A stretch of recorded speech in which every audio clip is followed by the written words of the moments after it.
All right, we're live. So, welcome everybody to Dorks with Mike. And sorry for this going up late, but I was sick over the weekend. So, uh, yeah, let's just get right into the news. We actually had a lot of stuff come out this week. We did. We really did. Yep. So what should we talk about first? I'll let you lead. Okay. Well, I mean, do we want to start with the big news of Hellboy getting rebooted? Right over to me. Okay. So this news came last night. Just out of nowhere, just out of the blue. But Hellboy is being rebooted. With absolutely zero involvement from Guillermo del Toro or Ron Perlman. It's completely clean slate. With I don't know I think from what I can remember, the filmmaker creating this did work on I believe Game of Thrones. Pardon me. Yep. And the actor that is going to be portraying the Hell's son himself is from Stranger Things. The sheriff. Yep.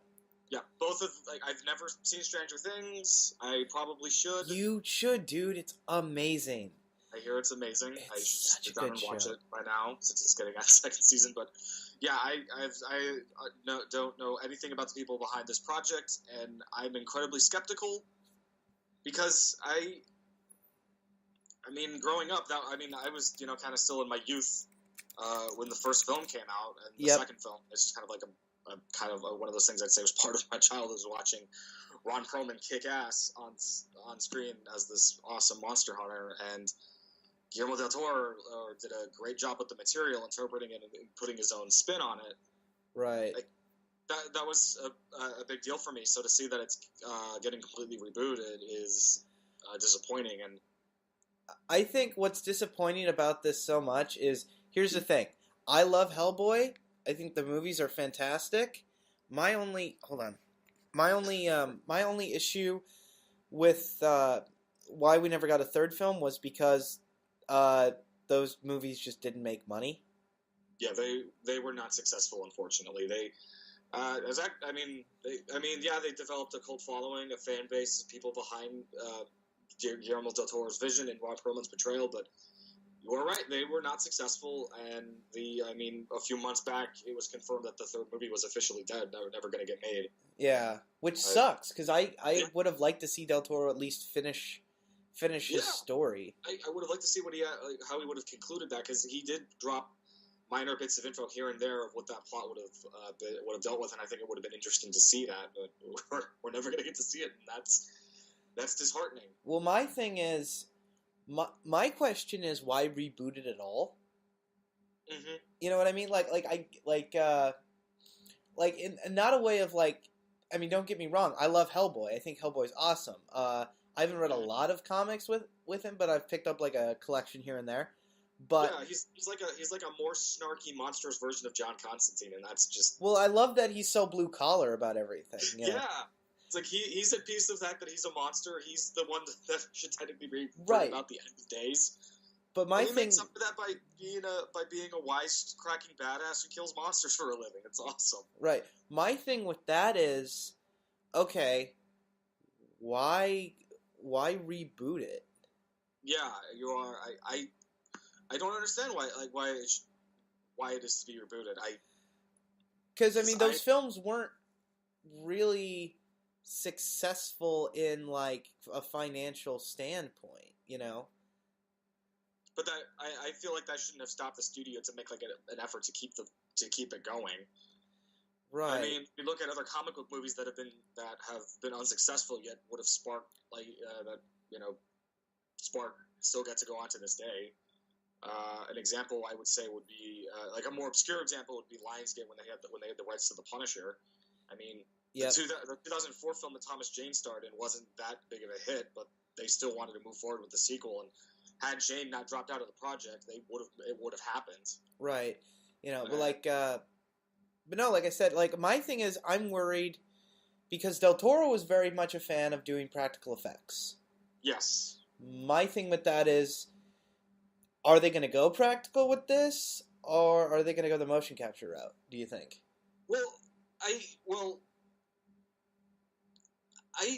Well, I would like to keep it practical. I would too. Yeah.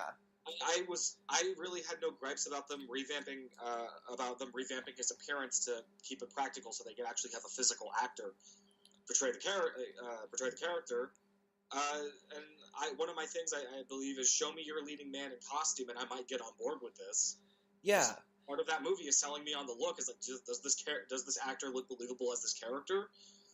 So show me that, and I might get on. But I think a point of concern is it going to be practical, or is it going to be mocap? Are we going to be looking at a completely digital protagonist? Right. Well, because that's I mean, it can be done well. Motion capture has done some amazing things. I mean, look at Planet of the Apes. Movies. Yeah. Andy Serkis is a grand example that that even when it's all digital, it can make some pretty impactful characters. Or even Alan Tudyk from iRobot and more recently Rogue One. Like, he played characters you don't like. He was not visibly shown in the flesh and managed to make artificial characters very convincing. Okay, because that's the thing. Like, because here's the thing: it's being produced by Millennium Films, I did notice that as well. Who don't have they're not like a big production company. And if I'm looking at this just from a money standpoint, its budget's probably going to be chipped. It's not going to get a big budget in any way. Well, I mean, let's look at some of the other movies that Millennium has produced. They've basically done some kind of below the radar movies. They've done the Expendables films. Yeah, they've done a lot of stuff that of varying different scales. Yeah. Whether or not we'll track the success of that's not really relevant right now. But I do have the feeling that from a budgetary scale that it's not going to be as big as a major blockbuster. Because if you look at the Expendables films, they're not very practical. There are those cuts that affect some of the quality here. Right. Well, I don't know if that's just the director though for those, because this has a competent director behind it. Okay. He's done. He did The Descent. He did a couple episodes of Constantine, the TV show. He did a couple episodes of Game of Thrones. Now that you mentioned Constantine, okay, now I have a little bit more faith in this now. Yeah. We got somebody who's worked with a character like Constantine and did it and managed that material very well. Then I think Hellboy there might be a little bit more faith in Hellboy, because the only other saving grace that I think is the R rating. The fact that it isn't going to be that it supposedly won't pull any punches in the content department, and we'll get a bit more of a faithful take on this. Right. Well, because he did, like you said, he did 2 episodes of Game of Thrones. He did 2 episodes of Constantine. He did an episode of Hannibal. He did 1 episode of Westworld. He's mostly done a lot of TV work. I mean, some people. I mean, it's kind of that small scale stuff allows them to think. Well, I mean, I'm not saying Game of Thrones isn't small scale. No, it is not. So, I mean, he obviously knows how to work with a budget, but my thing is the budget going to be there? You know what I mean? Because Hellboy's one of those things you have to do the monsters. Yeah, you can't cut corners on that. No, that's what Del Toro was so good at. That he created some beautiful monster designs. Yeah, I mean, and the fact that they did the best they could to make it look as realistic as possible also really plays well into that. Yeah, and credit for some really interesting scenes. I will say, I actually really like the casting. I think the actor can pull this off. He does kind of give if you watch him in Stranger Things, he does kind of have that blue collar kind of quality to him. So I think Hellboy is not far off. My thing is, if they're gonna go makeup, which I would want them to do, is he gonna be able to express under that makeup? Because it's not like it's light makeup. Like Hellboy is, Well, yeah, and again, I will have to probably watch Stranger Things just to get caught up on what this actor can do. But I think show me him in costume, and then I might be a little bit, because again, as I mentioned earlier, the look is part of it, is a huge selling point. Okay. I mean, looking at other gritty comic book characters brought to screen. I mean, look at Carl Urban as Dredd, or John Bernthal as the Punisher, or Matt Ryan as Constantine. A lot of these they've got those actors have nailed the looks for these respective characters. Yeah.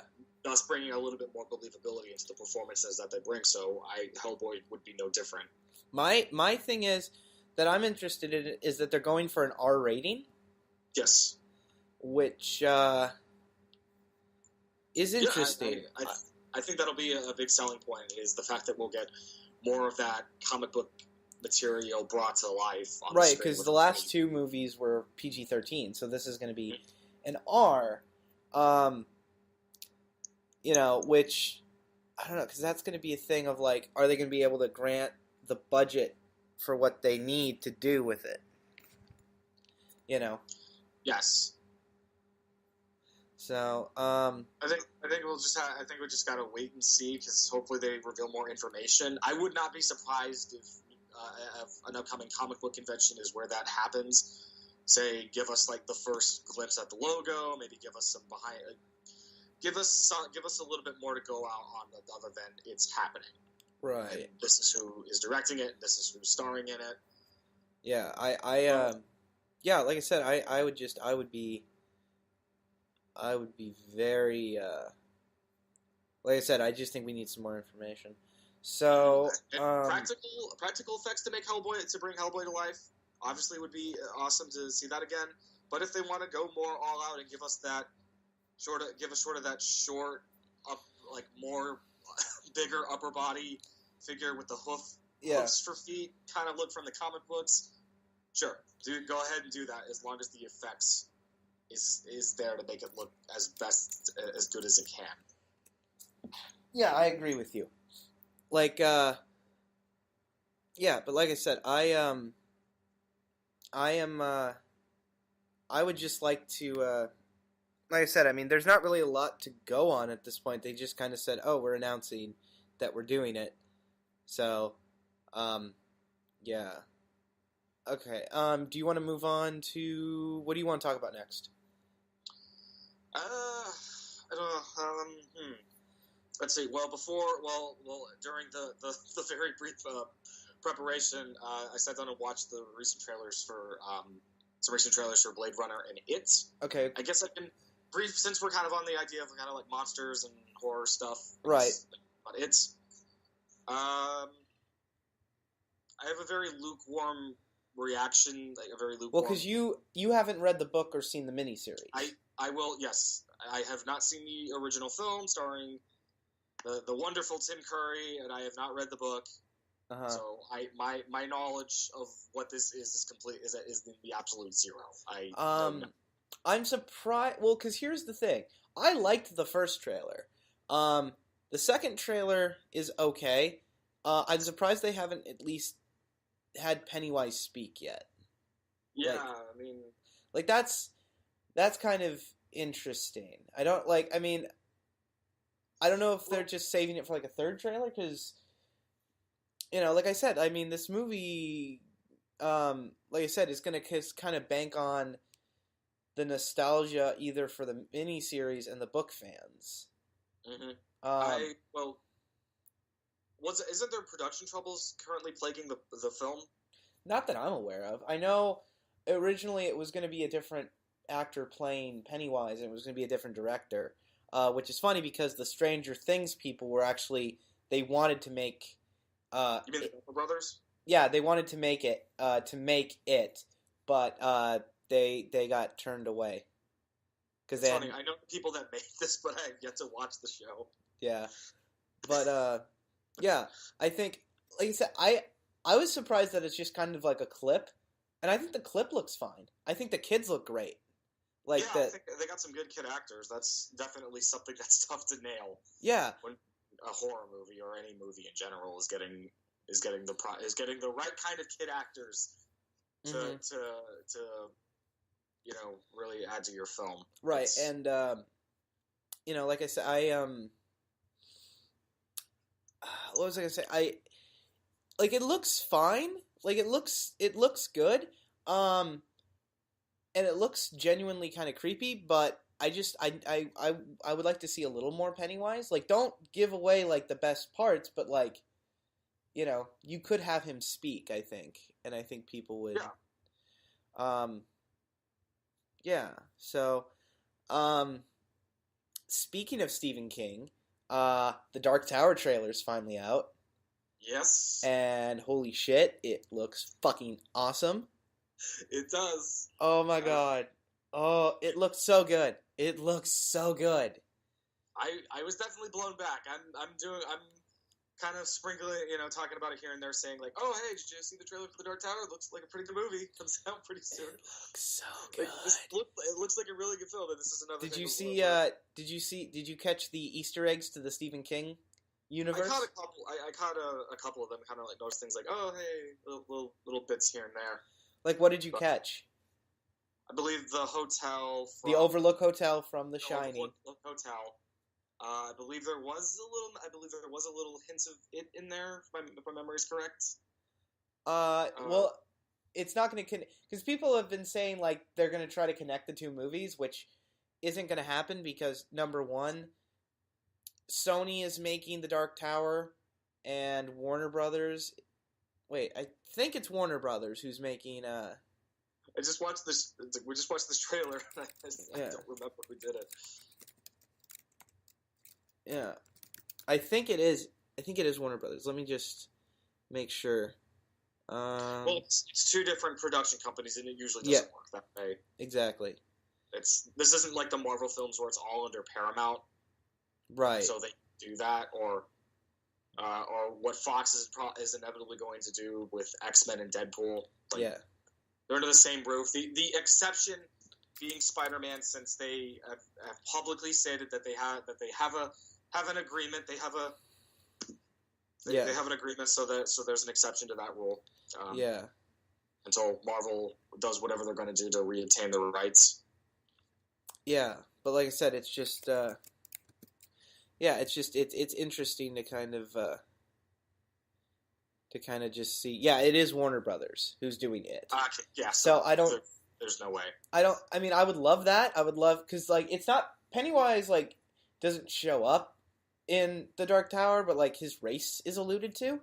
Mm-hmm. One of the creatures you see in the trailer for the Dark Tower is one of the creatures from The Mist. Yeah, that's what I got confused for. I was thinking, yeah, it was the Mist.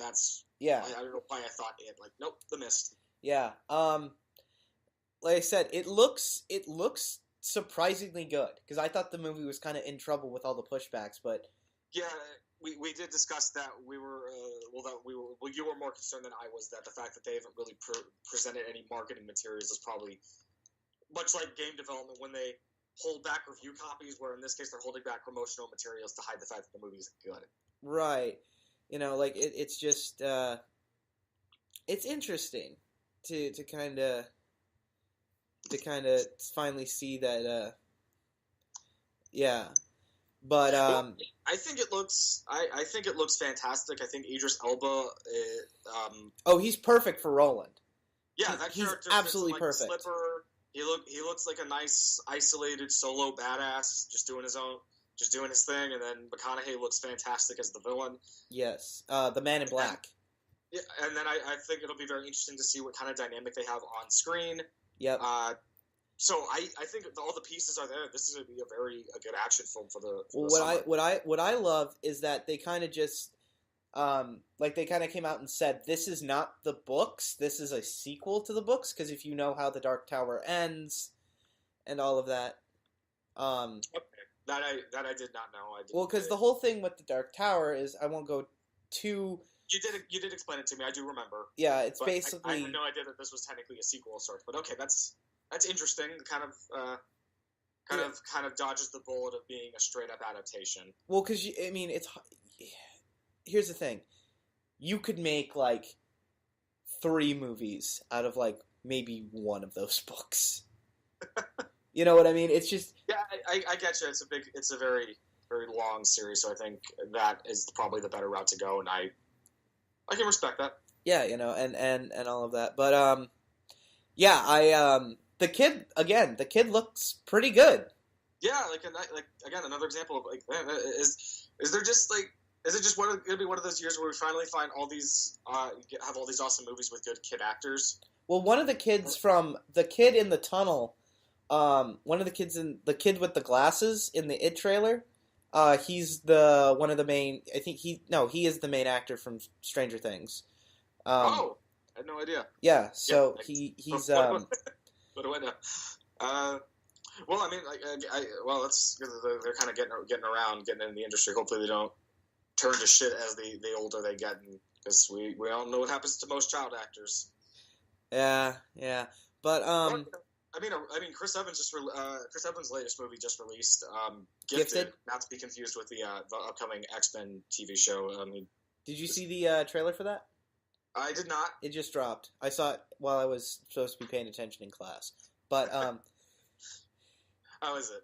It's okay. It looks fine. It's just a sneak peek. So like the full trailer's out. I'm gonna go on a mini rant here about trailers. I'm sorry, but go ahead. This is the space. You do not need trailers for a trailer. God damn it! Like, stop with that. And like when you click on a trailer, and then you have like the 10 seconds of like the like cool parts from the trailer, and then it says, official trailer, and then the trailer starts. It's like, no, I obviously clicked on the trailer. You know what I'm talking about? Mm-hmm. Well, I mean, now some trailers are doing that shit in the beginning of their videos. Yeah. Yeah, I mean, just the new trailer for Blade Runner just shows like 5 seconds of random stuff, and then Blade Runner 2049, and then goes right to the fucking trailer. It's like, stop that.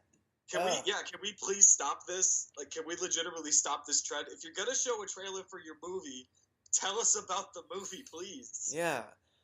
And like, it's not even like it's like it's stuff that's already in the trailer we're about to watch. Yeah. Like, I don't want to see 5 seconds of random scattered shots and then cut to the trailer. Just show me the trailer, or if you're gonna do a trailer, don't do a teaser that shows nothing. Yeah. Like, just if you want to tell us a little bit about, like, give us a glimpse into what we can expect from whatever it is we're gonna be watching, do just that. Give us a glimpse. Yeah. And like, I don't know. But yeah, that's my thing. Do we want to talk about? Did we talk about Blade Runner yet, or do we still? No, not yet. Okay. Do we have anything else we want to say on the Dark Tower aside from the fact that it looks great and this is like my second most anticipated? Well, it goes back and forth. Dark Tower and like Blade Runner 2049 are like the movies are my two like most anticipated movies of the year. I've already seen what might be my movie of the year, and that was John Wick Chapter 2. So I'm pretty fucking happy. I mean, I'm anticipating some other stuff, but my only other biggest anticipated movie of the year so far is Resident Evil Vendetta, and that's only going to be in theaters for one night only. Yeah, but because the final chapter came out in January, and I haven't even seen that yet. I want to. Resident Evil, the franchise that wouldn't die. Hey, it just passed its 20th anniversary. Yeah. I'm talking about the films. I'm talking about the films, not the games. I'm talking about the films. Oh yeah, well the films have been around for over a decade. And it's still the most successful franchise based on video games to exist. Yeah, but I don't like the films.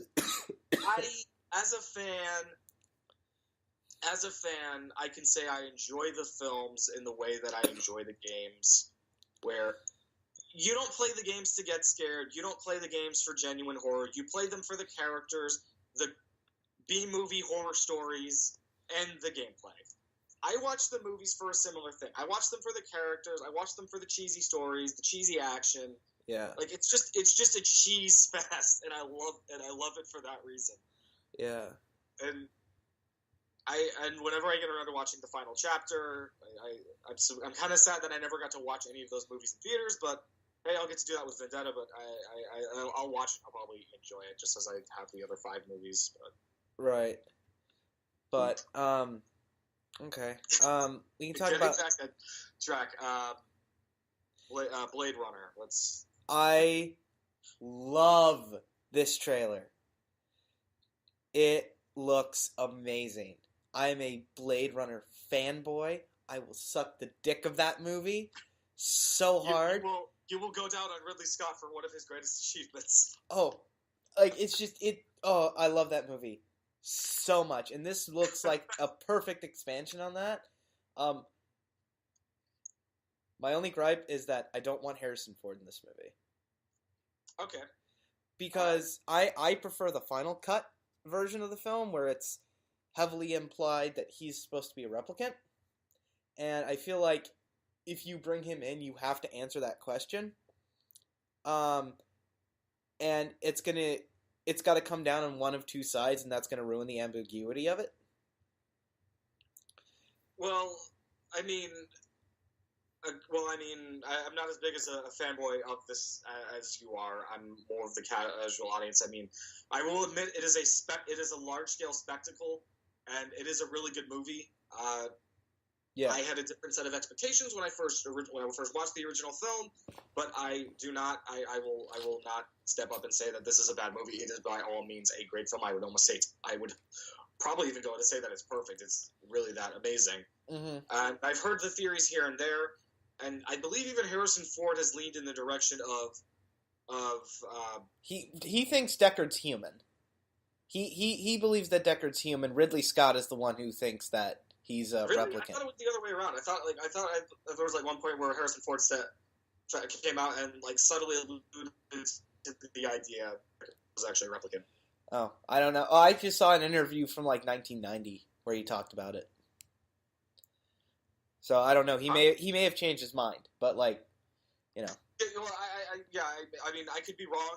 I mean, chances are he could have just been dicking with people, like fucking with people, like. So maybe he is a replicant, but I think you are right that if he was, that would kind of leave some questions in there. Where it's like, well, because he shows up as an old man, so it's yes. like, okay, either because replicants only live like, I think 5 years was the whole thing in the first movie. They live about 5 years, so I don't know. But maybe we could like go on the thing that maybe he's different. Maybe there's something that's special about him. Because I mean, something to note that in the trailer, it comes off when we see him, he's very hostile and seems to be running from something. Right. I think the corporation's after him. That's a possibility. Yeah. That maybe once his work was done in the original film, like somebody was out to sort of kind of like get rid of those loose ends. Yeah. And that maybe could be what it is. Yeah. But like, no, like I said, it's just like I can't, I don't know, that's just weird to me, to bring him into this. Like, I get, like, he's gonna be kind of your marketing thing, because I like Ryan Gosling a lot, but yeah, he's not exactly a box office, he's not exactly a box office draw, I hate to say. Yeah. You know? To be honest, I have yet to watch La La Land. I thought it looked like a great movie, but I was not tempted to go see it in theaters. Yeah. Okay. Do you want to talk about the big event that I know you want to talk about? Well, I was still kind of just talking. Oh, go ahead. Yeah. Well, I think Ryan Gosling can definitely ship this film. I also think Jared Leto being it could also kind of help with that. Right. Possibly. Possibly. Yeah, but like here's the thing. Are Jared Leto and Ryan Gosling the same box office draw that Harrison Ford is?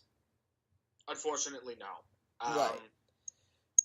But I have a feeling that Harrison Ford might play a bit more. Like he's old as shit, and they might just approach it with The Force Awakens, where he might just take a more laid back role and not be so involved. I think he doesn't show up until the third act. That's a possibility, because we also look at him in Gosling's character in the trailer. He's pretty beat up, so that means he's most certainly been through some shit before he gets there. I think, and this is just a theory, I think Deckard isn't on Earth. I think we go to one of the off-world colonies. Well, that would definitely fit into the idea of him running. Right. So I think Deckard's hiding out on an off-world colony that like collapsed or something. Maybe due to a replicant revolution. But it is possible. That is possible. But I think that as much that he is going to be a huge selling point for the film, I think a lot of people are going to be surprised when it's most likely revealed that he he isn't as involved as many people are going to assume he is. And here's the thing. I don't know if modern audiences are going to want a film like Blade Runner. Because if you watch Blade Runner, even you said, Blade Runner is a very slow film. It's not an action movie. Yeah. It's very dialogue heavy. It's very stylistic in a, very unique way. It's an ideas film. Yes. It's not a bang, bang, shoot 'em up. Watching it, I was definitely surprised to find out that I kind of got the impression that it was going to be this, based on what I kind of seen and heard from other people. Because if you look at the trailer, all of that action happens with Harrison Ford, who I don't think shows up until the third act. Mm-hmm. And I think people are going to get fooled into thinking they're going to go see an action movie when it's not that really. Because even the trailer's kind of cut trying to make it look like an action movie. Yeah, it's got more of a suspenseful thriller kind of, like a neo-noir suspenseful thriller kind of vibe to it. Right. It's cut with the loud noises and it's meant to kind of have this fast pace. But, that's not what the film is, hopefully. Because, I would be more disappointed if they just tried to make it an action movie. I would be very kind of disappointed, knowing that I understand the film better now that I had finally watched the original one. I can say that watching this trailer, I like this. I want to sit down and watch this. Yeah. I imagine if I take somebody from a younger demographic, say someone in their early teens or something to this, and they're like, "What the fuck is this?" Yeah. Whereas somebody this is more of kind of like a grown-up film. This is high-level science fiction. This is true science fiction. Philip K. Dick. You have to have an appreciation for a film where it's more about the characters and more about the general things that they're going through, let alone not so much so much of an action focus. It's more about these people and what they're dealing with. And I have no problem if they want to put some action in it. The first one had a couple, watching the first one, there's that shootout with the replicant, who the chase with the replicant, and then there's that little fight, and then the ending. There's not really any action in the movie. You know what I mean? Mm-hmm. It's much more of that. So I can understand them being like, well, we want to put some action in the script. I'm like, okay, I can understand that. You got to be able to sell it. But I really hope that it really doesn't come in until the third act. Well, I would be nothing. Put in action, sure, but just don't make it over the top. Don't have this giant chase involving hovering cars or explosions all over the places. Just give me some intelligently shot shootouts. Which, speaking of the way they shot this trailer, it's beautiful. It is. It is gorgeous. It looks like Blade Runner, which I was really nervous about when they announced they were doing this. I'm like, I don't know if you can recapture that look of it. But it looks like that opening shot of the car and Gosling's walking towards the camera and they got the steam and the lights look perfect. It's got the perfect blue tilt. Gosling looks great. It is some genuine fine dining for the eyes. Oh, this is what a Zack Snyder film wishes it could look like. Oh, that is a sick bird. Oh my god, it's just very true. I'm certainly looking forward to this film. I can't wait to sit down and here's my thing. This film is either going to make it or break it for whether or not we get high-level science fiction films back. Mm-hmm. Because Ghost in the Shell was supposed to be that, and it bombed commercially and critically. Okay? I have yet to see that. I wanted to, but it's that's a different thing. I imagine it is. Yeah, but because here's the thing, Ghost in the Shell I would say Ghost in the Shell was heavily inspired by Blade Runner. In its kind of visual style and, the original anime. I know the anime came out in the 90s. It was the mid-90s. Yeah, it was early mid-90s. But like I said, and that was supposed to try to be that kind of high-level science fiction. And if this movie bombs, we're not going to get any, like, kind of creative, at least science fiction movies, like high-level science fiction movies for a while. And that kind of... I would love to see that genre make a return. I would as well. I mean, it's kind of tricky because it's with science fiction. People want Star Wars. People want that over the top. They want the soap opera. They want the space opera. They want that over the top spectacle, or even more recently, like something like Independence Day Resurgence. Yeah, and something like that where there's all this spectacle and visual effects and everything, where I would have to argue, like science fiction really isn't all about that. Yeah, science fiction is about ideas and where we're going and all of that. And, it's such a... Like, I would love to see... Like, because here's the thing. I have to give them credit for even greenlighting this, because Blade Runner was a flop when it came out. And it just kind of grew... Yeah, it was a flop, commercially and critically. But it grew such a big following over time because it's one of those films you have to grow to appreciate. You know what I mean? Mm-hmm. Yeah. And even them greenlighting a sequel, I'm like, that is kind of a risk, because Blade Runner was never a franchise. Like, only people who really know that film talk about it. Like, it's not Star Wars, it's not Indiana Jones, it's not something that kind of really seeped into the culture the same way that those other films did.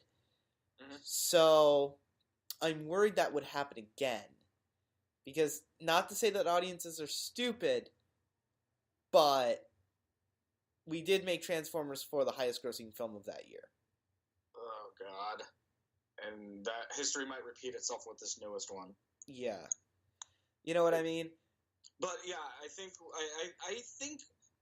there's an intelligent enough audience out there that understands exactly what a genuine sci-fi film should be, and will go watch this when it goes into theaters. Right, which I'm excited because it's opening like the 6th of October. So it has like almost that whole month pretty much to itself. Well, I guess I hope there's an audience out there. I know it's there. It's just, is it going to be big enough to make this a success? Yeah. Because the last, like, genuinely good sci-fi film I saw was Ex Machina last year. Did you see Arrival? Yeah. Yes. Arrival is another one. Those were the last two real genuine sci-fi films that I saw that really were. Again, genuine. That really were genuine. That actually know exactly what that genre is and what kind of material should be in that. Okay. Well, do you want to hear what Blade Runner is going to be going up against? What is it going up against? All right. So it's that Friday. It's opening up against My Little Pony the movie. The next week, it opens up against The Snowman, Marshall, Mother, 3 Billboards Outside Ebbing, Missouri, The Foreigner, and Breathe. Well, okay, the last two are only limited in Netflix. The only movies it's opening up against wide are The Snowman, Marshall, and Mother. And then after that, the next week, it's opening up against Geostorm, Granite Mountain, Some Kind of Different Me, War with Grandpa, Half to Death, The Mountain Between Us, and then the last week of October, Cloverfield 2017, which, what? Yeah, that's what it says, Cloverfield 2017, which I haven't even heard about. Well, a lot of these movies that you're mentioning, I have no idea what any of these are. With the exception of the My Little Pony movie, I'm a fan of that series. You're a brony. I guilty. I am a brony. I actually had a conversation with a friend earlier, and I admit it. Like, she just called me out and said, like, "You're a brony." Like, guilty. Yeah. And then well, it's very entertaining. Well, I mean, I don't want to get sidetracked. Right. But it's actually a really good series. You just have to sit down and watch. I've seen like 2 episodes, and I'm like, oh, okay, it's fine. I just didn't get into it. I did it. It's interesting. You just gotta sit down, and you'll probably understand why it's such a big phenomenon. But I find the idea that they're making a movie out of it very. I mean, it's smart. It's smart to open it up against Blade Runner, though. Yeah, and that's kind of what. Then quickly in the back of my mind, that brings up a spike of concern. Like, oh, sure, this seems like a joke movie, but there's a big fan base here. Probably like of much younger people. But here's my thing: they haven't even released a trailer for it. They have not. They released a teaser announcing that there is a movie, but there's not an actual trailer for it yet. Okay.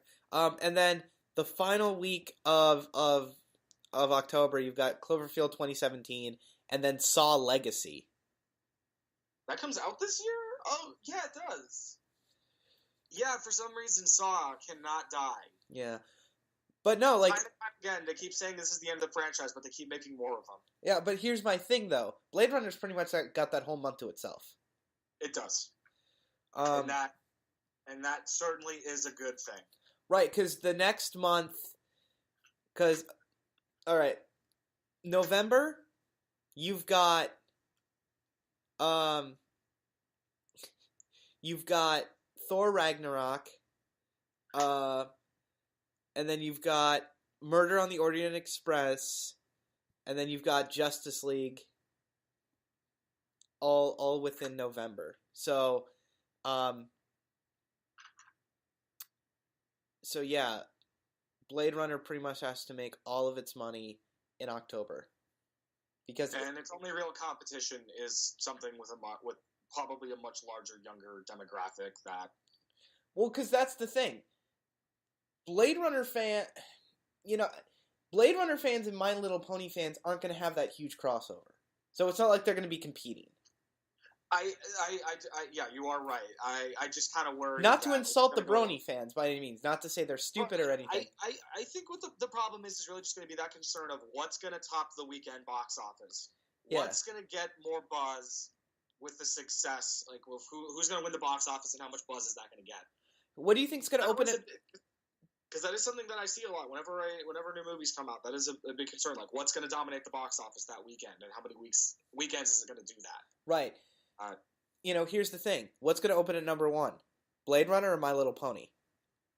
And that sounds like a joke, but like I'm actually like I could see Little Pony beating out Blade Runner. That is a legitimate concern. I mean, I guess it's just how many seats are filled on those opening days. Is it going to be a lot of nostalgic fans with a small percentage of newcomers, or is it going to be that full-blown fan base going to theaters in droves as fast as they can to watch this major motion picture adaptation? What's it going to be? Who's going to get there first? Right. No, it's just that's going to be.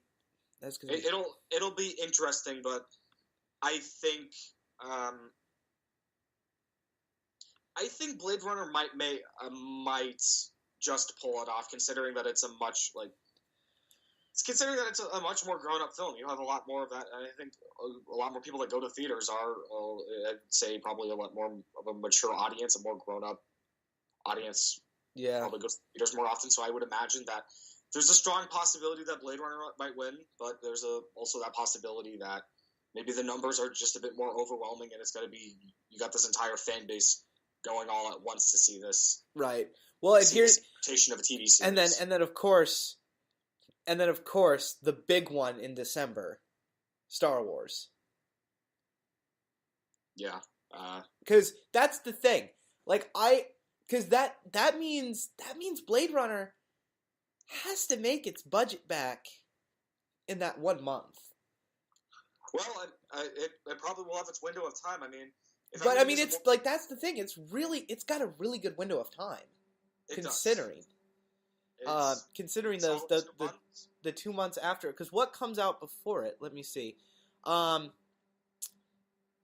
It. Well, I mean, I just go ahead.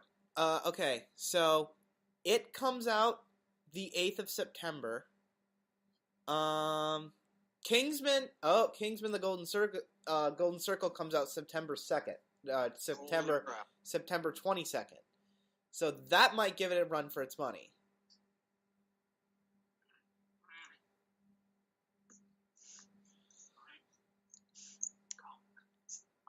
So, yeah, but like I said, Kingsman, because that's 2 weekends.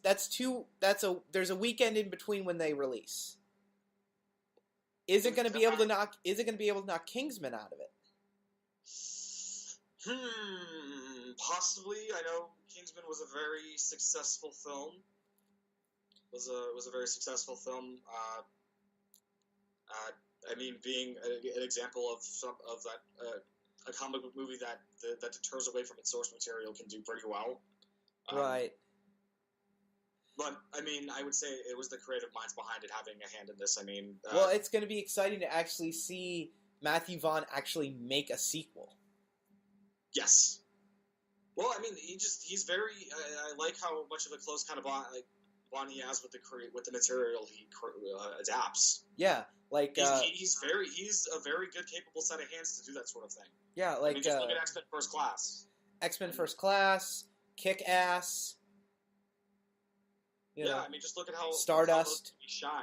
Yeah. I mean, we'd have a Kick-Ass 3 if 2 wasn't pirated so much. Yeah, but well, apparently Vaughn said that he's open to doing Kick-Ass 3. I understand that there is interest to make a third and final movie. The problem is that it'd just be a matter of getting the cast back, because Chloe Grace Moretz has no interest in reprising the role. Really? She said she has no interest? She has no interest in coming back. Two movies was enough for her, and she wants to spread her wings. She wants to broaden her horizons and do different stuff. That's respectable. Well, because because 2 wasn't that great, to be honest. But I think I mean, if Matthew Vaughn wants to make a movie, I'll see it. Yeah, well, I think in that regard, if somebody has like a good talk with her, if they just negotiate this, we could probably see her come back for a third final movie. Right. Well, okay. Or I know they did to build up to at one point. I think it was to build up the sequel. They actually wrote a short mini series focusing on her in the comics. Yeah. Yeah, hell, that could turn into a spin-off for a movie. But that's I think she's too old now. I think she's negotiate with her to allow her to come back. I think she's too old now. She is. She's breaking 20. Yeah. Okay. Just to kind of sum up our opinion. All right. So we know Kingsman's gonna open. I think Kingsman's gonna open at number 1 when it comes out, and it's got really nothing competing against it. Except for like the Lego Ninjago movie, whatever it is. Ninjago. I don't. They're turning a brand which was then an animated series into a movie. I have no interest in that. I mean, do you? I watched the trailer. It was cute, but I'm probably not going to watch it. Okay, so Kingsman's going to open at number 1. It's going to be number 1 that weekend. Will it be? I think it'll stay number 1 for the second weekend. Okay. And then Blade Runner opens. Is Blade Runner gonna knock Kingsman out of number 1 for its third weekend? I think with that when you have that initial impact of people going to see that movie, I think maybe after 2 weekends, interest might fade back a little bit and give Blade Runner its time to shine in its own, space to really be, to do its thing. Because I think those are gonna be the 2 titans for October. Is gonna be Blade Runner and Kingsman. Okay. But okay, so we talked about Blade Runner and talked about box office. Now let's move over to the television network and talk about what's the big thing. Well, okay. Do we want to talk about the Defenders trailer, or do we want to talk about the Inhumans and Runaways first? All right, let's go from smallest to largest. Okay. Runaways. Runaways is getting made on Hulu. Mm-hmm. Cool. I read the first 3 volumes of Runaways. I really liked it. They released a picture of the cast, and there's no Velociraptor, and I am sad. But well, you for that. Well, my thing, it's like, oh, okay, you're making it. Cool. I mean, because that's going to be hard to tie into the MCU. Because they say it's going to tie into the MCU, but it's like, it's weird because I don't know why it went to Hulu. Because I feel like Netflix would have first priority with that. Yeah, I feel like Netflix should be the space for the smaller scale stuff. I believe that. But maybe they didn't. Maybe X-Men, which we'll probably get to. All of these other properties that are being adapted should stay under the same roof. Yeah. At least to make it. At least to make it easier. You know. Yeah, to make it easier and not muddy things up, to ensure that there's there's an altogether creative vision for the direction of these different shows, to ensure that when they do want to bring them together, have them cross over. Right. It all goes well and doesn't turn into a shit show. Right. Well, and then at least Runaways is staying on Hulu. Let's talk about the Inhumans, which I'm just gonna say it. This I think it's gonna get canceled because this is what they're doing.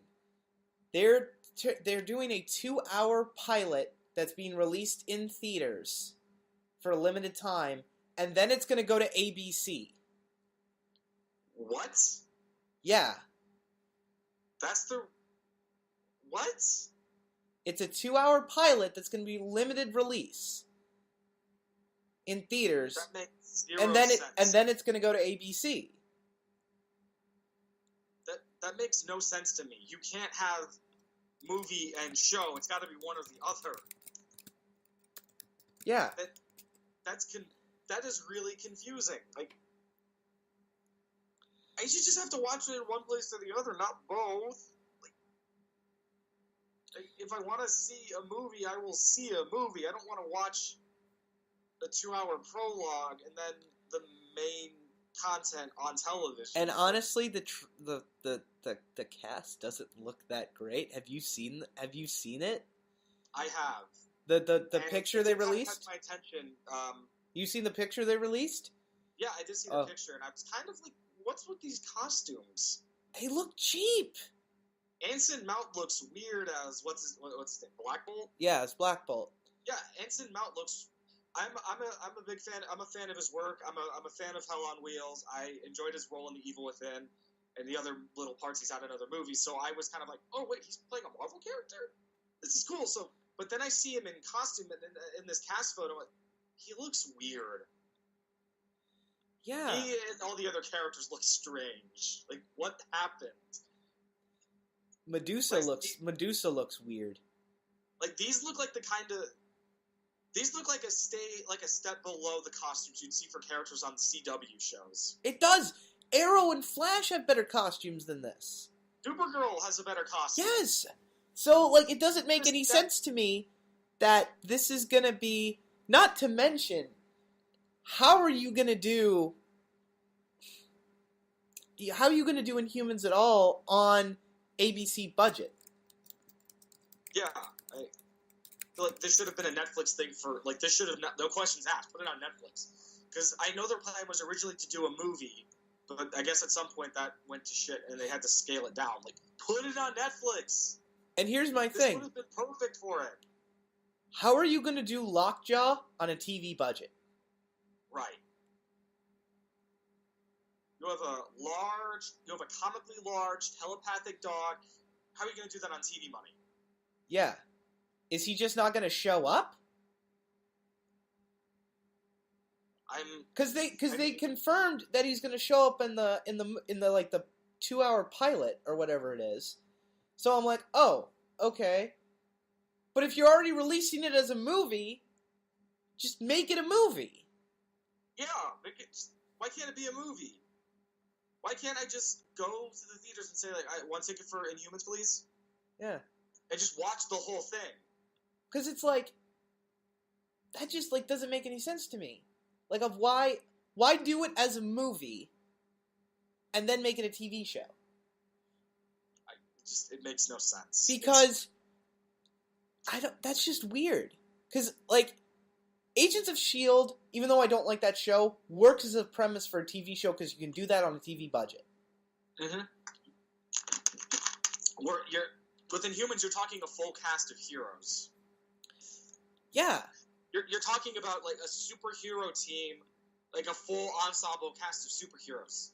Like the Avengers or the X-Men. Yeah, like, that was the thing. Like, they're this, like, the Inhumans are, like, an entire group of... They're their own civilization. Like, how are you gonna do that on ABC money? Like, maybe on a different network, like HBO or something. I could totally see that as an HBO show. Sure, if you want to go, like, network, like not like network, but if you want to go, like, the actual television route, yeah, give it to HBO. They totally would do it. Or maybe even Stars. Yeah. But not ABC. Yeah, I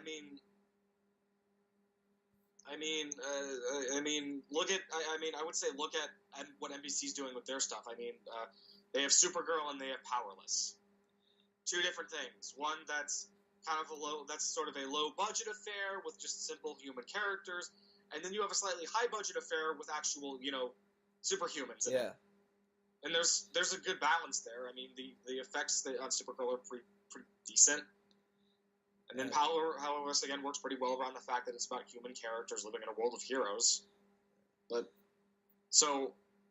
that's an exception. It's just like, I can't... Like, that's just weird. Like, that doesn't make any logical sense to me. Because, like, I would have been fine with an Inhumans movie. I don't know a lot about the Inhumans. Neither do I. So, like, I know, like, Lockjaw, I know Black Bolt, I know Medusa, I know Black Bolt can't speak. I know about the Targaryen Mist. But, like, that's pretty much all I know. So it's like... Oh, no. Oh, I just thought of something terrible. What? What if they just make it set on Earth? I don't know. Because, like, that was the whole thing with the humans. They live on the moon.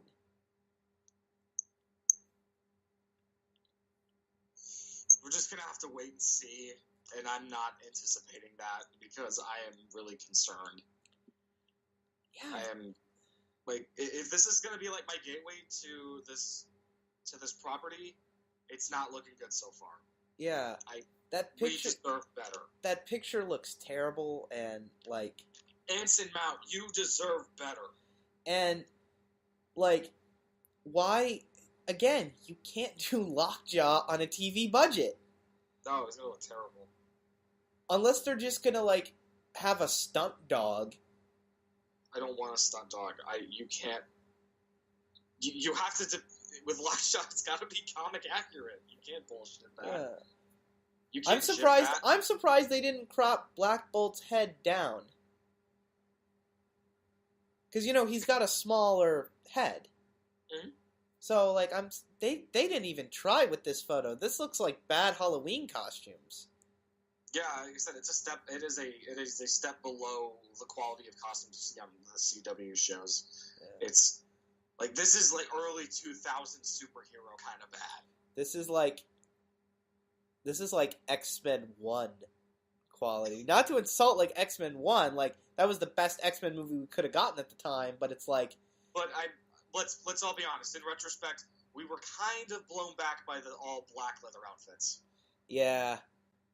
Like that stunk of, oh wait, The Matrix just came out. Quick, everyone get black leather. Yeah, which, if we want to be practical here, that is not something you have a character wear. No. That shit shrinks, gets all contorted. Chafes. Yeah, chafes. Like, you start sweating in that thing, it's... Get out of it as fast as you can or you're fucked. Uh-huh. That is not something you wear to a fight. Yeah. The Matrix only did that because not a lot of people know this, but The Matrix directly rips off a comic book. Oh, I know. Yeah, I know. Yeah, well, not a lot of people do, and the black leather looks comes exactly from that comic book. Yep. Does it look cool? But it's not practical.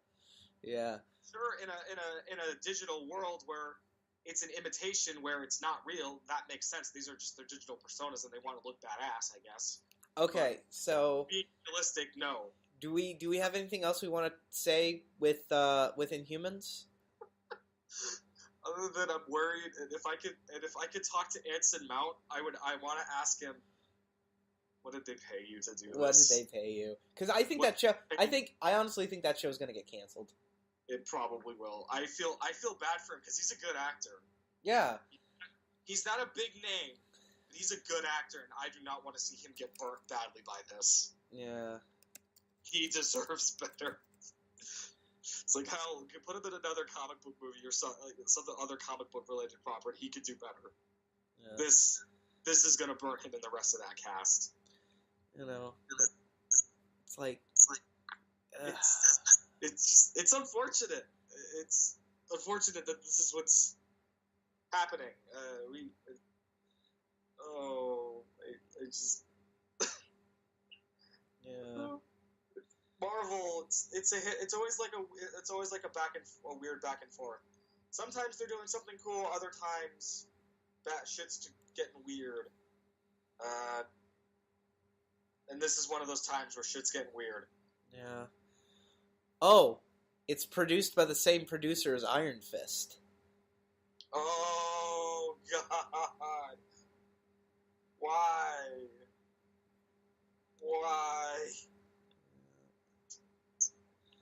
Well, he also did 6 Feet Under and Dexter. Oh, I enjoy Dexter. That's a good show. Oh no, he's writing the Inhumans, but he's also the writer for Iron Fist. Oh no, that is not good. But he was a writer for 6 Feet Under and Dexter too. So it's That's like what? Strange. No, that is strange because Dexter is such a great series. I liked it up until season 5. Like I love seasons 1 through 4. 5, I was like, all right, come on, let's. I'm not far yet, so I don't know. I will get there soon, eventually. But to think somebody that waits something as great as that to make Iron Fist, what? I have not watched Iron Fist yet. I have taken your word and the word of many others to not do that. But holy shit, this. Oh man, Inhumans. Yeah. Oh, I feel bad. I'm feeling bad. I'm starting to start feeling sympathy for those poor actors. Right. Okay. So, do we want to move from bad news to amazing news? We're actually doing pretty good time. We're actually at 1 hour and 3 minutes. Let's keep it going. What's the good news? Defenders trailer. Of course. Let's go from shit that's gonna get canceled within a couple months to shit that's gonna last. Okay. Do you want to unload first, or should I? No, please, you must. Oh my god, this trailer looks fucking amazing! Oh my god! I love it! I love it so much! If only for the fact that, like, I love to see Daredevil back. Like, Matt Murdock is, like, my fucking guy, but the only one, like I said, the only one I really don't like is Iron Fist, because he takes himself too seriously. If you notice, in the trailer, he's the only one who doesn't really get to crack a joke. Yeah. It's like, I'm gonna be brooding here in the corner. You one of my favorite moments was, like, when Iron Fist goes to, like, use, like, to try and fight Luke Cage, and then Luke Cage just swats him away. Like, you remember when he's, like, trying to do, like, the move? Yeah. Yeah.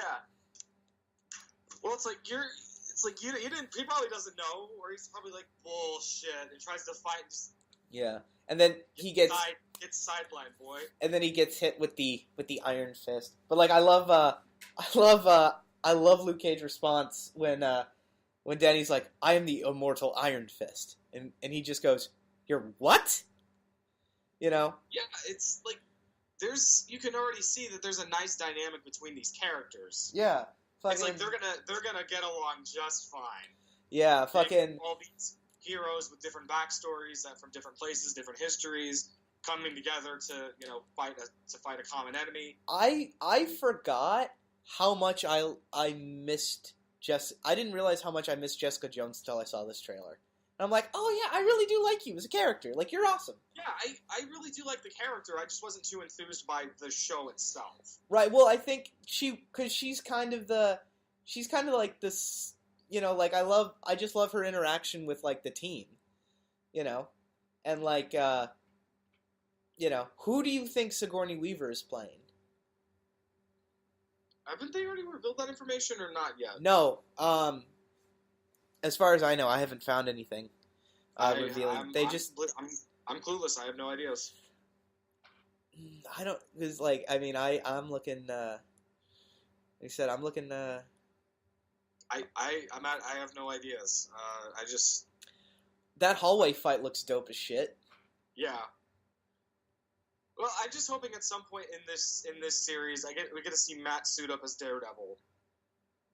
Like, I want to see. I don't want to. Well, they show the costume. They show the costume, so we get to see a glimpse of the costume, but I want to see him like suit up, like all these other characters kind of do. It's like it's gonna be weird. It is gonna kind of be a little weird because he's really the only one with a costume. Well, I mean, Luke kind of has his look, and then Jessica's just kind of like, I don't really. She had a costume, she just refuses to wear it. Well, I mean, that's yeah, but like none of those, like, Daredevil's the only one who actually like has a costume. Like, everyone else is kind of just like street clothes. Well, I mean, which makes sense for them. Reasons. I mean, they have they all have the reasons, but Matt has a name to live up to.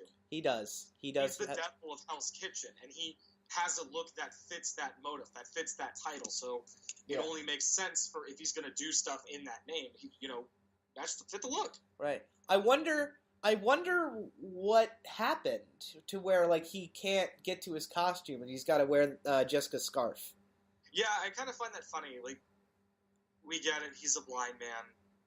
Well, I think he looks. I still think he looks cool. Like, he does. Like, I love that joke where Jessica's like, "You look like an idiot. It's your scarf." Well, it's like, hey, I'm a blind man, so I don't need to show so much of my face. That's what I kind of like about it. I mean, yeah, he could have easily just poured like a thin wrapping over that just covers his eyes, but no, he goes out of his way to cover most of his face. Yeah, I kind of think that really adds to the idea. Like, he's a blind man. It's like, because you got to imagine the bad guy in that first season. The bad guy's like, how is he doing that? Yeah, it's like, how is he moving around like this? His face is obscured. But no one ever seems to really connect the dots. But I just always. It's almost like he's blind. That's stupid. Well, hey, think about Snake Eyes from G.I. Joe. He fights blind.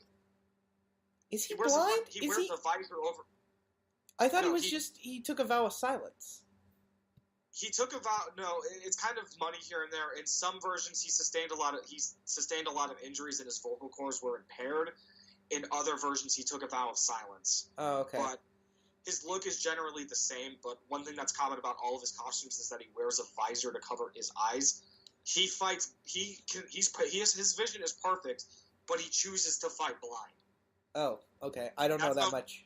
That's how skilled of a fighter he is. Yeah. He trusts his senses, not his eyes, and I've always liked that about him. Yeah. But that would be a perfect death battle. Daredevil versus Snake Eyes. Yeah. They can happen, screw attack, but getting back on track, I do have to agree. Matt does look great. Matt manages to still look cool even when he's wearing somebody else's scarf to obscure his face. Yes, he does, and it's glorious. I can only imagine what it's like for the costume designers to have to design around the fact that he's going to be jumping around, kicking people, and punching. Like, those, if we're going to be practical here, that suit's going to tear. Yeah. So I just love that costume designers have to design around the fact that they're doing this shit. Like, we have to customize these suits so they can actually do this stuff. Yeah, but no. But I hope by the end of it, we get to see them in what they can call costumes, just going in for their final fight, and they're going to take down Sigourney Weaver. Yep. Well, Jessica Jones season 2 has already started filming. Yes, So. I did hear that. I'm anticipating that again. I like the character. I just thought the story of the first season wasn't really all that interesting to me. Right. So it'll be interesting to see what she's doing this time around. I think I've really grown to like Kristen Ritter as the character. She's awesome. Oh yeah, she's great. Like I wouldn't want anybody else in that role. Exactly. Nobody else should be doing this. With the exception of what's his name, Finn Jones. Finn Jones. Kick this guy to the curb. Yeah. It's like Charlie Cox, Kristen Ritter, what's Mike Coulter, perfect as these characters. Oh, absolutely. I hate to feel bad, but I don't want to be the guy who's like, oh, you should totally get rid of this actor.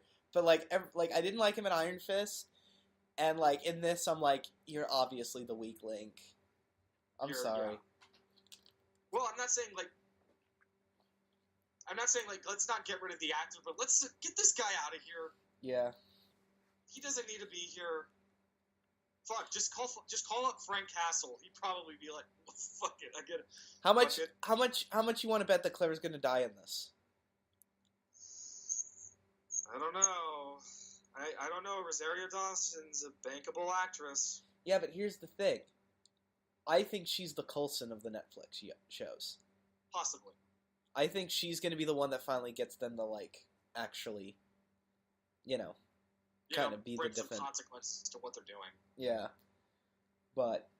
Because, none of these characters have really faced anything consequential to them yet, and I think, Claire getting killed off might be a first indicator of that. Well, because it connects them all. You know what I mean? They've all had their own personal tragedies, but this is going to be the thing that's like, oh no, this is bigger than us. Well, it'll be interesting to see how that really impacts Matt and Luke, because Matt had his brief fling with Claire, and then Luke is currently dating her. Yep. So what kind of devastating effects is that going to bring to both of those characters if she gets killed off? Yeah. How would that impact Jessica, seeing that out of all the people she could have went to, she went to her, and she was the one that saved Luke. Yep. But yeah, it's like, but like I said, I'm also wondering, what kind of role other supporting characters, like, are we going to get to see, or are we going to see Karen? Are we going to see Foggy? Are we going to get to see Foggy's in it? Foggy's going to be in it. Is Carrie Ann Moss coming back? Is she going to be in this? Because Carrie Ann. Let me look that up. Hold on. I absolutely love her. She's one of my favorite actresses, and I love the fact that she's part of these shows. So I would like to see her character come back in any way, in some capacity, aside from. Who did she play? She's the firm that she. Okay, hold on. Yep. Yeah. I would like to see her come back. She's a fantastic actress, and she is a very convincing icy bitch on Jessica Jones, and she's great. Yep. Hold on. Imagine if they ever do Matrix reunions and she gets to meet up with like Keanu Reeves and Lawrence Fishburne and reminisce. Oh, that'd be awesome. Yeah, she's gonna be in Defenders. Cool, awesome. But I also kind of wonder: are we going to see Karen? Are we going to see Karen? Because she is going to be a supporting character in the upcoming Punisher series. But does that mean she's going to have time to appear in Defenders? Yeah. Well, question. Defenders has already been done filming, so. Yeah, I do know that. It's currently in post, and we're going to get it in August sometime. Okay. Yeah. Right. Yes. Right, August 8th, I think. And then I hope the Punisher follows soon. I would not be surprised if it was in like October release. Yep. So we're like 1, 2, 3. Oh, we're about 3 months away from Defenders. Awesome. Yes. Again, I would hope maybe that the Punisher comes out in October. It doesn't seem like a bad month to release a dark show about a character like that. Yeah, that'd be kind of cool. But no. Yeah, debut the trailer at is it New York Comic Con coming up? New York Comic Con. Let me look that up. I have to. You're making me look things up. Oh, making me do work. God. All right, hold on. New York Comic Con. Yeah, it's October. Yeah, so well, I mean, then I guess I don't know if there's ever like a major comic convention or something, but the Punisher is going to come out this year. I would imagine it would come out a little bit a ways after the Defenders, because I think they want to give Defenders room. Yeah, I think they're going to give it room. So I'd say just a little bit of ways after that. I honestly could see this coming out, and I could see Punisher coming out in January. The poster says 2017. December? This December would be the most likely candidate. October would be what I would like to see would be kind of like a fitting, like Happy Halloween, here's the Punisher. But if we want to be practical and think if we're gonna give the Defenders, we can get Punisher set at Christmas. Well, I don't really know. I mean, those set photos only tell the set photos and officially released behind the scenes pictures only tell us so much. We could get Frank Castle walking around in a Santa hat killing mobsters. Well, now that you mention that idea does make sense, because if we go to the conclusion of Daredevil season 2, yep, it is winter by the end of the season. So I would not be surprised if the show immediately picks up after that. Karen's kind of doing what she does, and immediately, Frank is kind of hiding, is kind of, letting things cool down after everything that recently happened. Right. And then Karen kind of, he's doing his thing, here and there, but he's not, I wouldn't say that he's, officially the Punisher just yet. Right. Because Bernthal says, season 2, he's not the Punisher, he's Frank Castle, but by the end of it, he becomes the Punisher. But I want to say the first couple episodes are still him embracing that. I think the first couple episodes are letting things cool off after the stuff that happened in season 2 of Daredevil, but he's probably, coming across the occasional crime here and there and killing bad guys, and then Karen's still being sympathetic, is trying to reach out to him,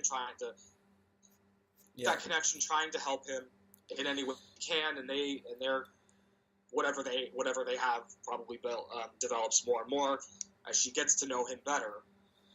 But I wouldn't be surprised if those first couple episodes are still him embracing him being the Punisher, because in most of those pictures, only in recent photos, close to when the show finished production, do we actually see him don that signature vest. Do we see him dressed as the Punisher? Do we see him in costume? So right. So I imagine most of these those first couple episodes are going to be. I wouldn't be surprised if it was like the first season of Daredevil, where it's kind of like building up to that, where right first, third, or fourth of the episodes are him getting into character, or him really embracing what he is now, and then the rest of the show is him doing just that. And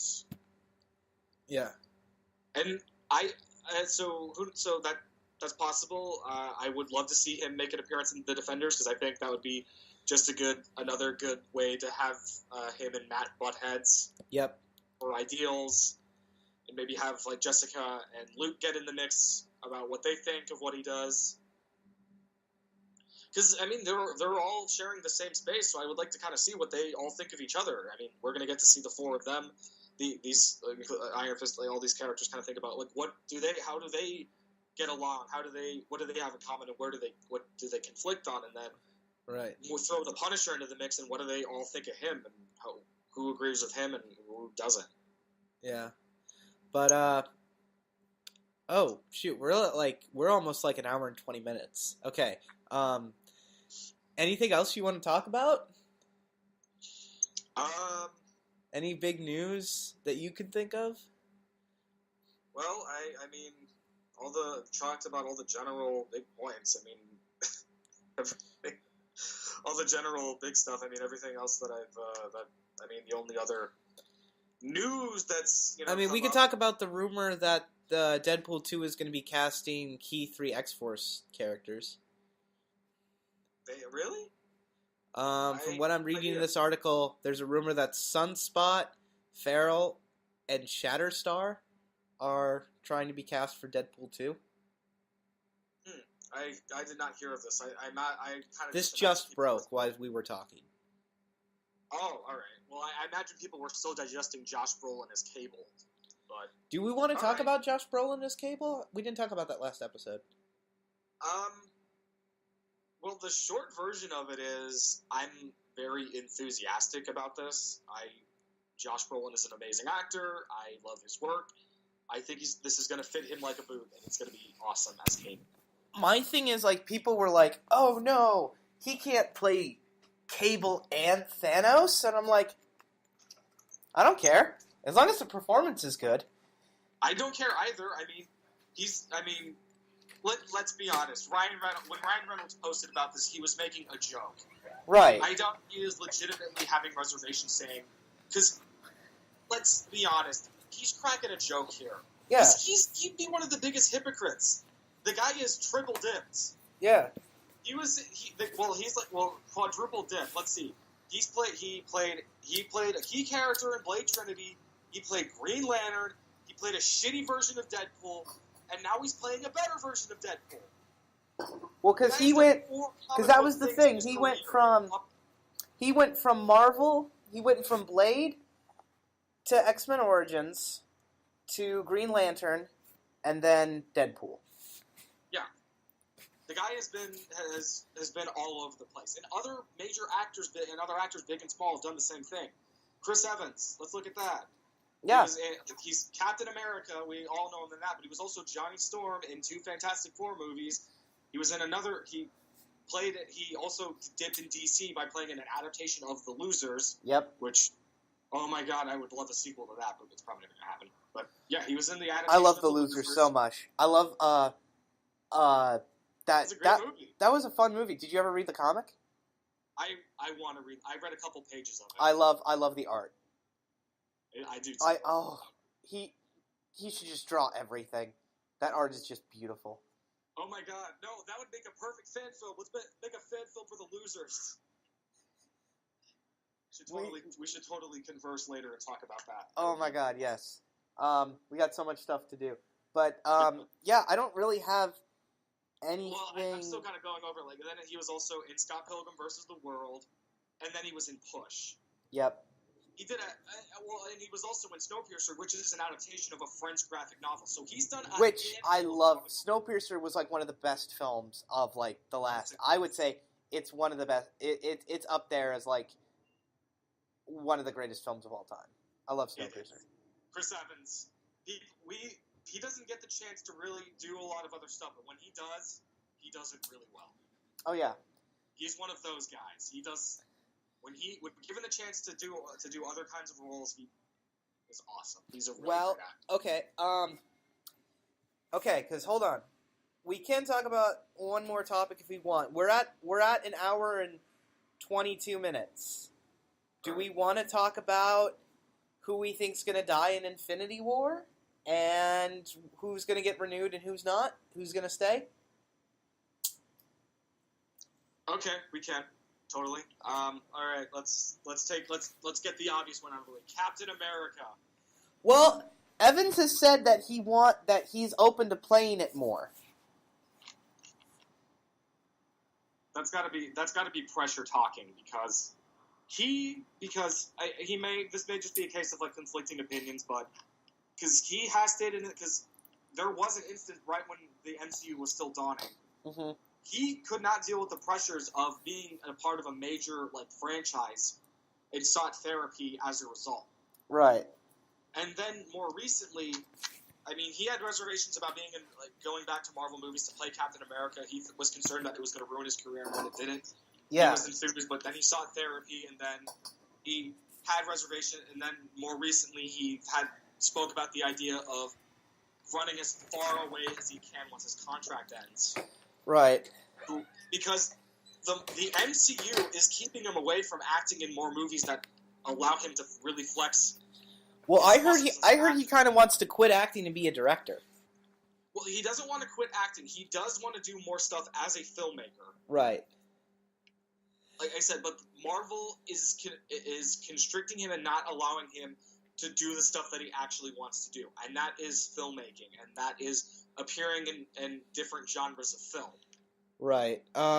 So to hear him kind of be like Jennifer Lawrence and do a complete heel turn and say, "No, I want to do more of these," does not sound like him to me. It sounds like something's up, and I feel that maybe for the fans he's saying it, but genuinely he probably wants to step away and do something else. Right. And I say when his contract expires, like when his contract ends, please let him peacefully walk away and let him do what he wants to do. And that's do more stuff as a filmmaker, and that's appear in different genres of movie. Like, I hear the reviews for his latest movie, Gifted, are in, and people are praising his acting. Oh, I love Gifted. I saw it. It was great. Yeah, he when given the opportunity, he can give some really fantastic performances. Like, his directorial debut, Before We Go, he was an absolute dream in that movie. Yep. Like, he wasn't like your typical pretty boy guy. Like, he was just a guy. Yeah. He was just a guy trying to help a girl in a time of need. Yep. Okay. So. And then, I would recommend to the audience, go out and watch his other movies that aren't superhero related. He gives some really good performances. Oh yeah. 2 of his best performances are in Puncher, released in 2011, and Snowpiercer, released in 2014, I believe. Yeah. Fucking amazing movies. If you want to see Evans go to some dark places with his acting, watch those movies. Yeah. But I my miniature rant with that over. Okay, I think Downey's gonna die. I think Iron Man's gonna die. Okay. Because I think he's just too expensive at this point, and he's played it for over 10 years, and I think he kind of wants to move on. Yeah, it's like, move on. Let this guy. The guy is on the top of his game again. Yeah. He's a sweetheart to a lot of people. He's gonna be fine. Let him do other stuff. Yeah. So, I think I would not be surprised if they killed Hawkeye. Yeah, I think Thor's gonna die. I think Vision might kick the bucket as well. Yeah. Given the fact that he's literally got an Infinity Stone lying between his, like, right between his eyes. Right. I think. I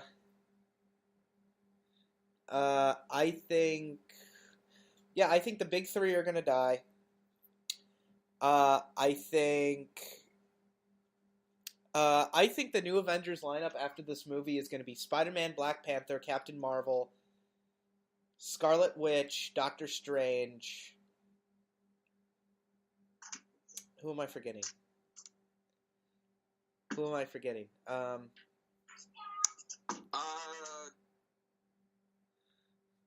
would not. Well, I would be. Yeah, I think doing a new Avengers would be really cool. I think So I think part of part 1's plan is to kill off some of that original team. Right. Okay. I think the Guardians are going to be fine. Yeah, but I think it's going to be a matter of killing off some key players or send them packing. Yeah. I don't think Iron Man essentially has to die, but I wouldn't be surprised if he stepped down. Okay. I think I could see Scarlett Johansson staying on. I think that's going to be a thing of, like, where they're like, hey, do you want to continue in this, or... I think since people still want to see a Black Widow movie, that might be the reason why they're going to keep her alive. Okay. But I think I wouldn't be surprised if War Machine got killed, and that prompted Tony to, like, I'm out. This has gotten too big. I'm done. Right. So we don't have to think that, to get a new lineup, we have to kill some of the old.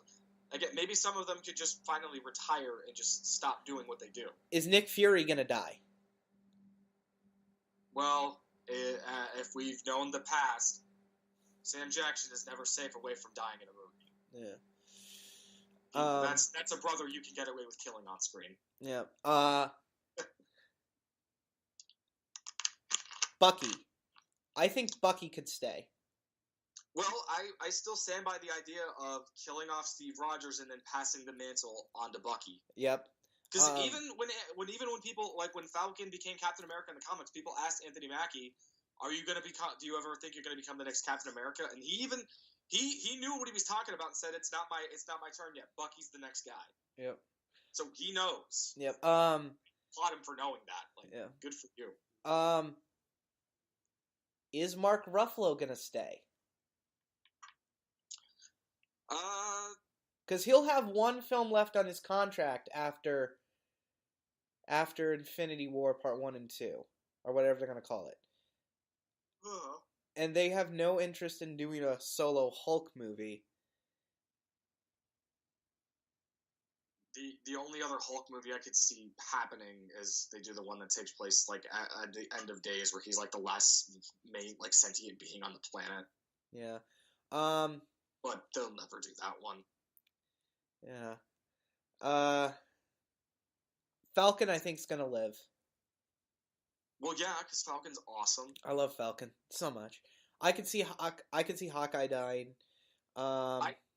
But I also think we can speculate on the possibility that since this might be the bridging point for the Netflix characters, the Defenders, to make their movie debuts, who knows? There's probably a possibility that this could be the new Avengers. Because keep in mind, Luke Cage was a new Avenger. Yep. Same with Daredevil. So there is that possibility that as their way of not only... I feel like you want the movie to end with Punisher showing up and just shooting Thanos in the head. I would love that, but that's not going to happen. No, if fans could get their wish, Deadpool would show up and then get cock-blocked by getting made immortal. Yes. Okay. But it's not going to happen because fuck you, Fox. Yeah. Okay. I think... but I think that's it. I think the last bit of news we can talk about is James Gunn has officially signed on to write and direct Guardians of the Galaxy Volume 3. We all saw this coming. Yeah. The guy knows what he's doing. Yeah, like I said, I think where the filmmaker is in very capable hands. Yeah, I think I hope he stays on past Guardians 3 and just like stays a producer, because I think James Gunn works in the MCU. Yeah, he could be what Joss Whedon's going to do for DC. Hopefully, knock on wood. Just like that, that ambition, that like what's the term I'm looking for? Just that ambitious soul, that roguish type that just knows what he's doing. Yeah. Like, we don't question him, we just let him do what he does, and he brings in great results. Well, I think it helps that the Guardians are so far removed from the MCU at this point, that they're kind of in their own little pocket, that he can just kind of do what he wants. Yeah, the fact that they're gonna be part of a part of Infinity War is more of a luxury than an obligation. Exactly. It's or like they don't have to show up, but seeing the big nature of the plot, like, it's kind of cool that they're gonna be there. Yep. I mean, it's not kind of cool. It is very cool that they're going to be there. Yeah, it's gonna be very cool. Chris Pratt, this is going to be like a dream come true. It's like he really came out of nowhere, got into our hearts. And I mean, talk about a lucky streak. He had the Lego Movie, Guardians of the Galaxy, Jurassic World, and like all that. Like, he just kind of blew up. Like, he did. He kind of blew up overnight. He earned it. He's great. He's great. I love Chris Pratt.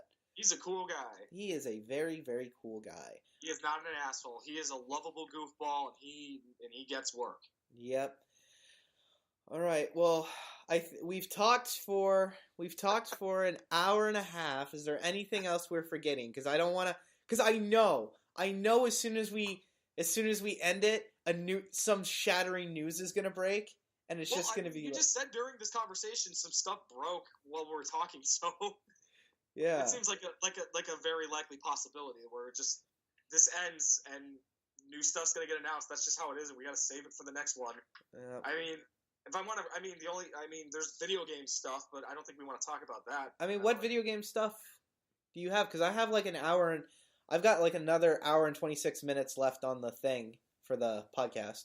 Okay, well, to go on a tangent, I don't know, since we're still kind of planning, like thinking of the content plan. Do we want to include video games as a mainstay here? Yeah, I'm totally down for that. Yeah, we can do video games. Okay, well... I mean, it's our second episode, so we can... I mean, it's our podcast. It's our podcast. We can do whatever the hell we want. We're still building the rules here. We are still making the rules as we go. All right, well, going back to something I mentioned at the beginning of this, I am very... going on the video game news,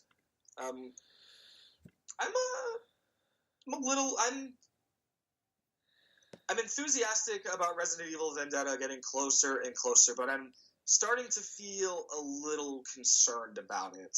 Right. I'm surprised that the movie is being released in theaters, but I'm very concerned that it's only going to be like for one night only in select locations. I was surprised that local theaters in my area, that a local theater in my area is going to be showing it, but I'm just surprised. Why for one night only, and then it's immediately going to digital distribution and then physical distribution? Like this is a big deal. I mean, Resident Evil is a very big franchise, and the fact that they're still making movies for it, animated ones, I'm just kind of wondering, like, why this plan? It kind of reminds me of the Inhumans thing. Like, why are you releasing it like this? Yeah. Why, Sony? And then another concern that I have for the movie is Roger Craig Smith is not reprising his role as Chris Redfield. They got some other guy who I've never heard of to play him in the movie. I'm concerned with that because Matt Mercer is coming back to play Leon. It's awesome because he's awesome as the character. I absolutely love him as Leon. And I've grown to love Roger Craig Smith as Chris Redfield, but I'm concerned for this movie because he's not going to be in it. Yeah. It's like, this movie is going to be corny and cheesy as hell and action packed, but I don't know. Yeah. I don't know, but the more bigger news that is come out was regarding Ubisoft. Okay. A first off-screen screenshot of the next Assassin's Creed game just leaked online. Okay. And it has just been confirmed that it is 100% legit. This is 100% real. And people, and I don't know what the reaction to this is, but it's blowing up. People, because Assassin's Creed is a big franchise, and people have been flipping their shit for a while now about what the new game's going to be about, what it's going to be like, and I'm concerned for this game because I don't want it to be in Egypt. Right. The alleged story for it is going to be that it's called Assassin's Creed Origins, and it's going to be around the first Guild of Assassins. It's going to go back to the very, very beginning of this whole thing. And my problem with it is that doesn't sound interesting. Egypt is... I don't mean to sound crude here, but Egypt doesn't sound like a very vast and open location here. It doesn't sound... Yeah. Like, when I think of Egypt, I think of deserts, the occasional lake, and very kind of undiverse looking settlement, like towns. Right. Like ancient Egypt does not sound like a very interesting location to set a Assassin's Creed. Well, it's that like. I don't know. What are you going to jump? What are you going to jump off in Assassin's Creed? What? What are you going to jump off of in Assassin's Creed? Like, with the pyramids in Egypt. Oh, right. What are you going to do leap of faith off of? Like, because I imagine somebody's going to be like, can we do a leap of faith off the Pyramid of Giza? Like, you realize how fucking big that thing is? Yeah. And if you jump off of it, you're going to hit... You're not gonna get past it. You're not gonna get over it. You're gonna just collapse and hit part of it. Exactly. It's practically a giant staircase. You're gonna jump halfway down it and then just go down the rest of the big ass steps and die. Yeah. So it's like I guess I'm just concerned for this game. I like the idea that it's going back to basics, but I think that it's too basic. Yeah. I think this is too simple for its own good, and it just isn't going to be an Assassin's Creed game. Yeah. But who knows? I could be wrong. E3's in a month, and they're probably going to debut this game. They're going to give it a big old demo and stuff, and people are going to eat it up. Yeah. I know. I ate up a Syndicate when that came out in 2015, so I'm probably going to be like, oh, cool. I just want Splinter Cell 7. I've said it many times, but at the end of the day, from Ubisoft, all I want is the sequel to my favorite stealth game, to my favorite game franchise of all time. Right. That is all I want. But keeping with them, the other big bit of news is that Far Cry 5 has leaked. Okay. Do you play Far Cry? I do not. It is a. I'm not a gamer. I'm not a huge gamer, so I feel kind of like talking about this stuff. Well, because I mean, we're trying to expand our audience, so. It's like the whole idea is we're supposed to have a back and forth about these things. It's fine. Well, Far Cry 5 has leaked online because a film crew in Montana was shooting footage for a trailer, and the crew not getting the full absolute details of what they're working on. They're doing a live action trailer, so what it is. So people are connecting the dots and thinking that this is Far Cry 5 because it sure as hell isn't Red Dead Redemption 2. Right. Because if you look back, Ubisoft ran a poll in 2015 to decide to get a public opinion of where the next Far Cry game should be set. Right. And one of those options was a open world game set in the Old West. Okay. Or something like that. And then one of the other options was something in prehistoric times, which became the setting of Far Cry Primal, which came out in 2016. Mm-hmm. So, and then also another thing that was revealed is that there was also confirmation that a team was doing a scouting trip in Montana. Right. And after I watched a video, I didn't do research myself, but I watched a video that demonstrated this. Montana's wilderness is a very vast looking setting. And could be very interesting to be the next setting for Far Cry, because that's what a lot of people thought. Like, you've been to the jungle, you've been to the Himalayan mountains, and now you've been to the prehistoric era of 10,000 BC, and then you've been to the African safari. Like, where do you go next with a franchise like this in terms of finding a nice exotic location to set the game? Right. So the valleys of Montana might be the next setting, but I hope to God it is not a Western. Because one of my problems with Far Cry Primal is that it was too bland. I liked the idea, but in execution, it was very bare bones. Like, part of the staple of Far Cry is big guns, is exotic locations, big guns, over-the-top action, and basically all this badass stuff that you could do in an open-world setting. Like, that's like the selling point, is doing all of this cool stuff in an exotic open world setting. Because all other open world games are set in, like, big cities. Right. You don't really have open world games that are set. You don't have a lot of open world games that take, like, what would it be like to explore, like, an African safari or a jungle? Not a lot of open world games do that. Right. So Far Cry is kind of your go-to for that. So, but I wouldn't want to see it be set in a Western where my only transportation was a horse, because that's another thing. It's like, I like to drive around. I like to walk around, but I also like to drive around. Drive cars. So in theory, in Primal, it's cool that I can hop on the back of a saber-toothed tiger and go between the trees and kill other cavemen, but that gets boring after a while. Yeah. So I don't want to be limited in the regard that, I can ride a horse and shoot guys with my six-shooter. That would get boring. Like, I need big, cool guns. I need big, cool landscapes. I need kick-ass action. Right. I need that in a Far Cry game. I need exotic. I need all of those pieces there. And setting it in the West isn't going to cut it for me. So set it, please. And if it's called Far Cry 5, then making it set back in time doesn't make any sense. It's got to be set in the present. So it's not another spin-off. So if it is, it's definitely Far Cry 5, and it's got to be set in a present-day setting. So right. That's, I mean, and then next, moving on from that, Marvel has confirmed that they have more. I think we talked about this, but when talking about Marvel, but Marvel has confirmed that they have more games in the pocket that they're going to announce. Okay. So now we can definitely start. You can finally get back to the conversation here. Woohoo! Okay. Now really speculate about the possibility of Daredevil. Of lesser popular characters getting their own video games finally. Squirrel Girl. Daredevil. Squirrel Girl the game. Squirrel Girl the game.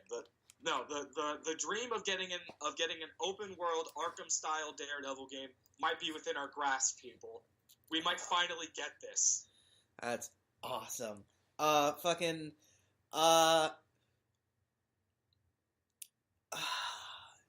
You know, you could do. I I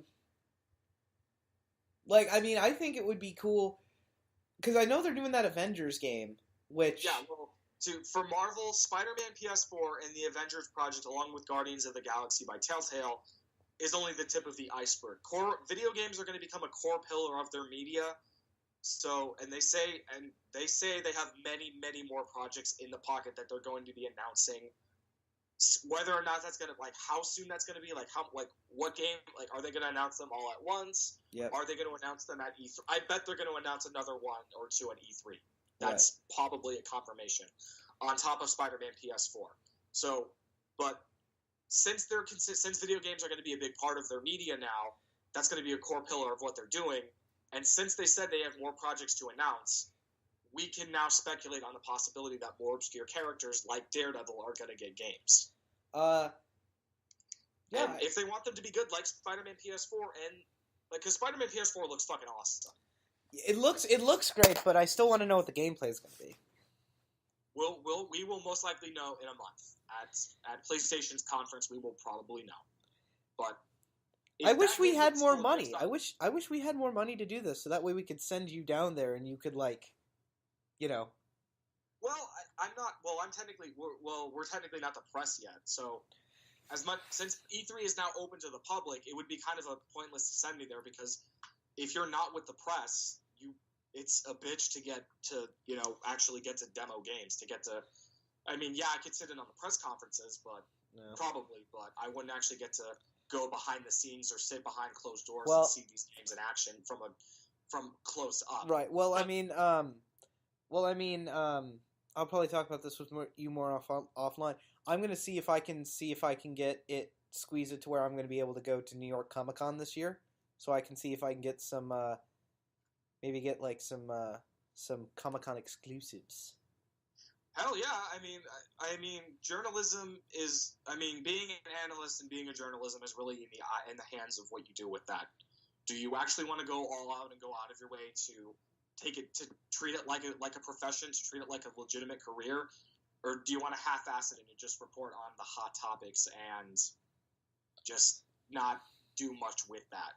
And then, because I would have to go because I feel like if you went, you would try to kidnap the Punisher. I would not kidnap John Bernthal. I would just be too busy geeking out that I couldn't ask him coherent questions. Okay. Well, anything else? I'm being honest. If I were sitting in the same room with him, I would be tripping on my own words, and I would not be able to form coherent sentences and ask him everything I've always wanted to ask a Punisher actor. Right. Well, and then I mean, I'll probably be the same way with Charlie Cox. But okay, we are literally. You're the Daredevil fanboy, so I feel like since you know more about Daredevil than I do, and how you would probably be able to step up and be able to ask him all kinds of questions. But yeah, but no. I think, but the big thing here. What? Okay, so we're at an hour and 47 minutes. I feel like we should wrap this up because if we make it longer than 2 hours, you know what I mean? Listen. Yeah. No, listen to us. We have cool things to say, and we actually give a shit about what we say. Yep. Okay. So, everybody else is doing it. We swear. Yeah. There's no one else has done a podcast before. This is a completely original thing.